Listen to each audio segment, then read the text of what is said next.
Hi. So this is the introduction video for this new Sage Gourmand channel, Sage Gourmand OTR, on the road. It was a concept that I came up with when we decided to go full-time traveling. And we had an RV and we were bouncing around the country, and we work remotely, so we could do that. And this was supposed to be an offshoot of the original Jason Witkenack YouTube channel and the Sage Gourmand YouTube channel, which documented my existence up until that point. Covered a stretch of about, it was like 8 years of what I was doing on a daily basis to make a better life for myself, and covered a lot of that stuff in the preface. If you've seen that, great. This is just an addition to that. I did a little bit of a experiment with recording with the phone, so this is also an experimental period for this. The video content is everything that I hoped it would be, but figuring out a place to record and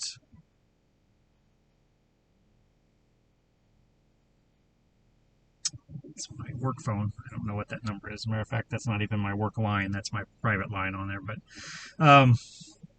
so yeah, just a little bit of experimentation. So now I'm working with the laptop recording. I had a lot of difficulty transferring that first video from my phone and getting it uploaded. So I'm going to try this. I'm hoping this works out a little bit better. Ideally, I'd like to have a private studio or some space to do that, which I'm looking into. I've got a few ideas rolling around. Honestly, making that video the other day, the preface video, was a huge ignition point for me. It fired me up. It's got me excited about life and the possibilities and what I've done so far in my life and what I'm trying to do now. So this is good. It's good. It was better than I hoped. My reaction to doing that. So I was anxious and excited to get this up and going again. And while I'm still trying to figure out where exactly I'm taking all this, as I mentioned in that preface video, that the first step is always the hardest. It's that hurdle that you need to get over, and once you do that, then you can kind of settle in and make things happen for yourself. And I'm trying to be a little bit more focused. This already 3 minutes in is a little bit more scattered than what I was wanting to have. If you've watched any of the other videos on the other channels, it's more just free-flowing thought, what's on my mind, the things that are stimulating me at that time, and how I'm reacting to them, what I was desiring, what I was trying to do to make those desires come about, and the progress in my life that I was in real time documenting. So I'm hoping to keep these videos shorter, in the 15 to 20 minute range. That preface video went 55 minutes, which I'm fine with it. I got everything out, and it was really more of an experimental task that I wanted to get back into the habit of doing this. This used to be something that I did every single day, so there was no hesitation, and it took me a while to get to that comfort level where I just felt at ease sitting in front of a camera and talking. So I'm trying to add maybe a little bit more of a degree of difficulty for me, and that's keeping it reined in, which once you get to know me, you'll know that I like to live in the moment. I don't like to plan a lot of stuff. I research the hell out of everything, but my decisions are usually spontaneous and immediate once I've gotten to that point.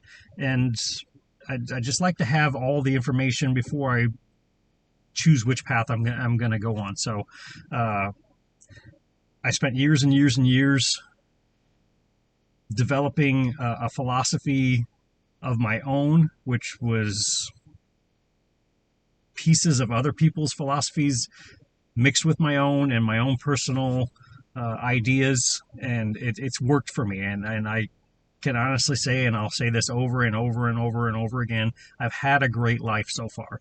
And this video here is just really supposed to be a little bit about my history, my pedigree, what got me to where I am. I am a student of life. I have not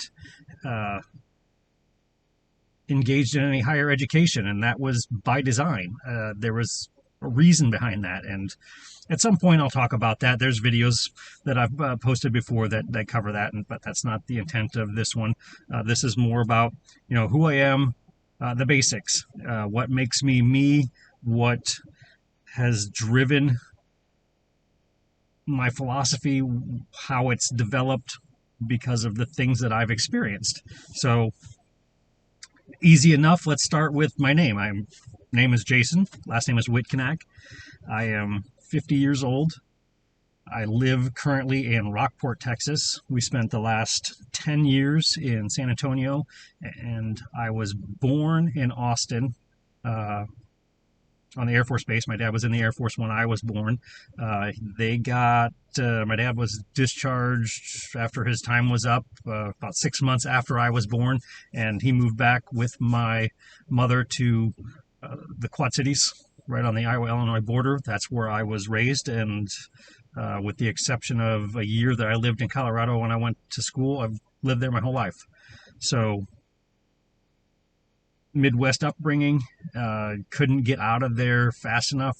I finally made the decision with my wife, which I am married to my third wife, and we have been together since 2005. So we're creeping up on 17 years together. We've been married for, this will be our 15th anniversary this year in August.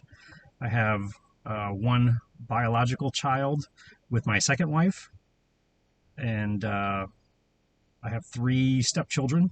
At some point, I'm sure I'll talk about them because they're a pretty big impact on the way I've developed and what I've done over the years.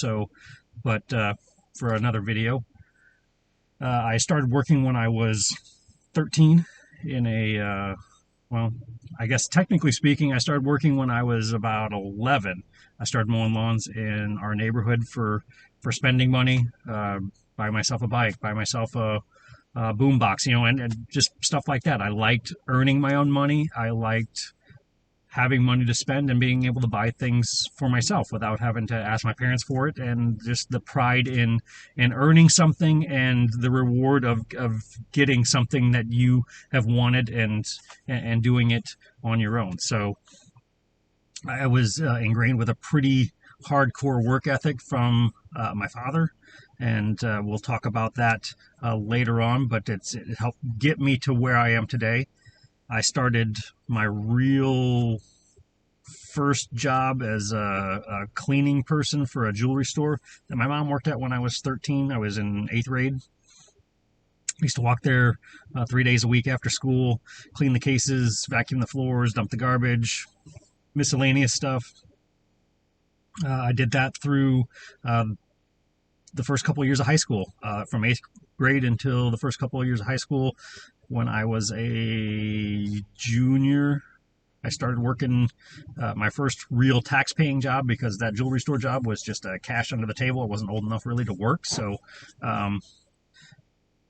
but it was nice. I worked 20 hours a week and I made $3 an hour and got paid cash, and it gave me a little bit of money to spend, and I like that. It's helped lay that groundwork for the ethic that I apply to my everyday living. So I pretty much worked my whole life from then on, and I spent some time working in the mall, a couple years in the mall. I got into restaurants early on. I spent nearly 20 years in the hospitality industry, from every level, from dishwasher all the way up to general manager.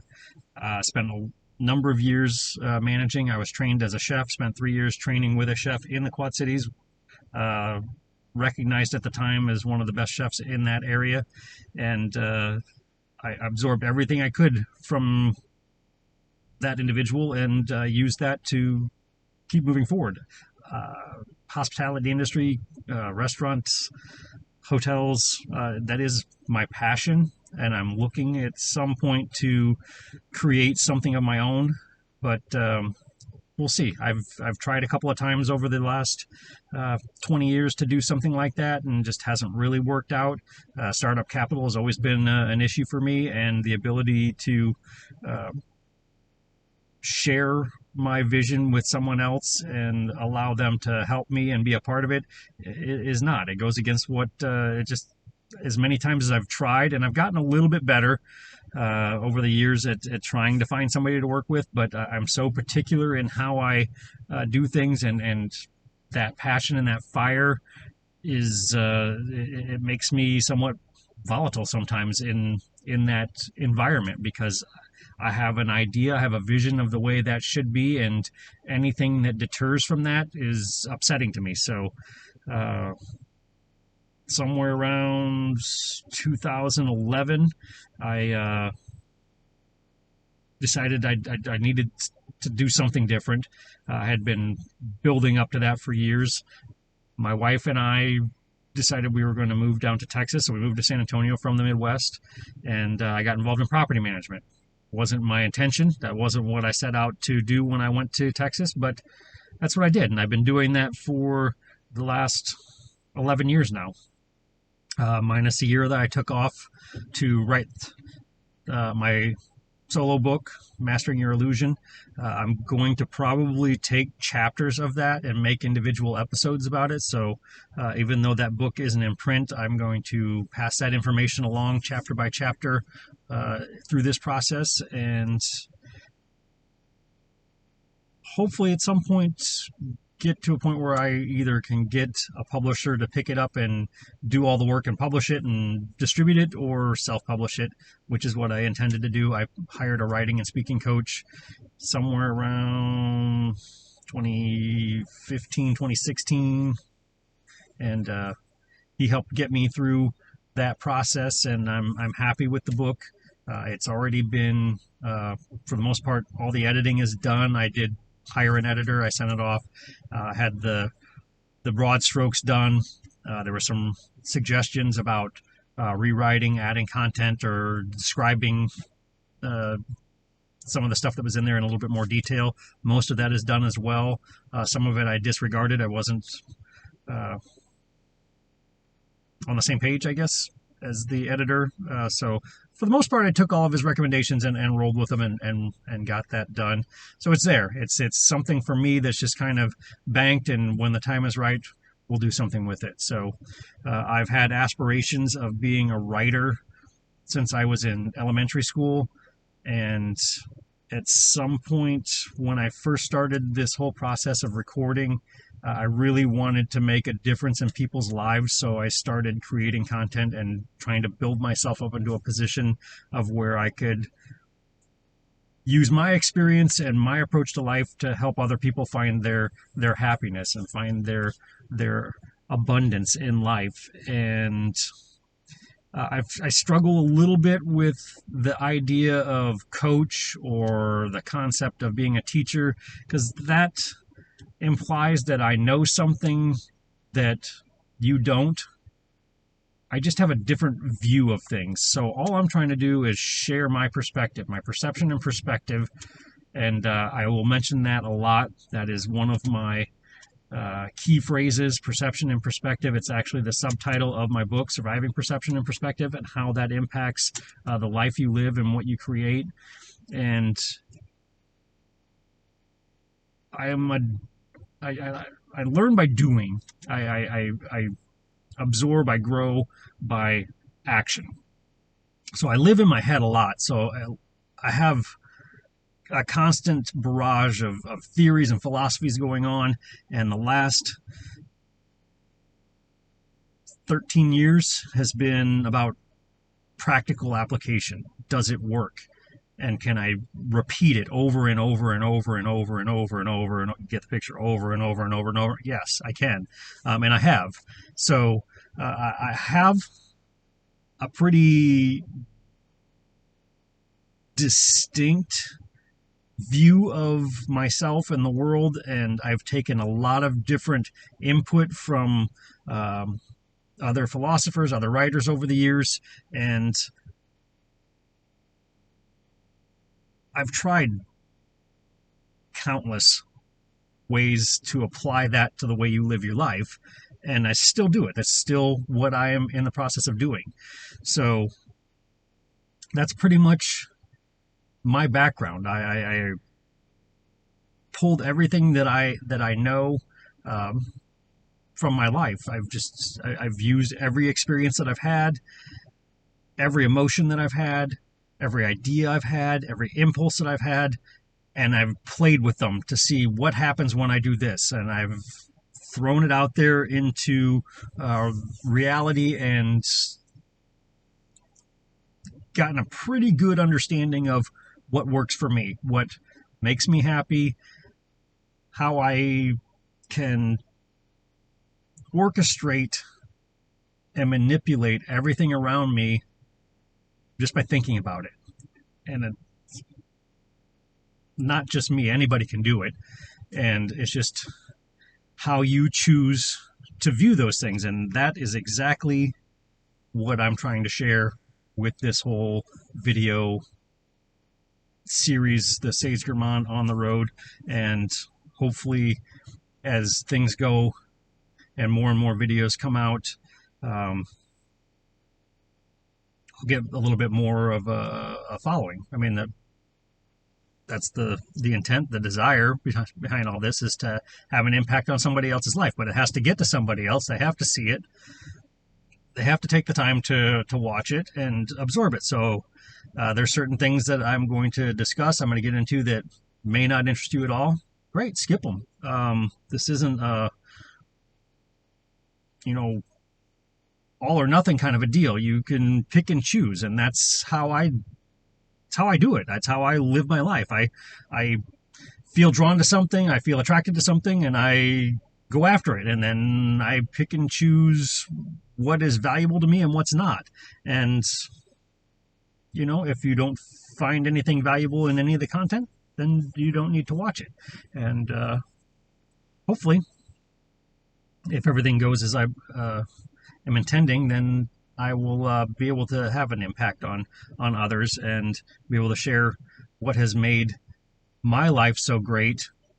And hopefully you'll be able to do that, replicate that in your own way by taking my examples and applying them to your situation and making a better place for yourself.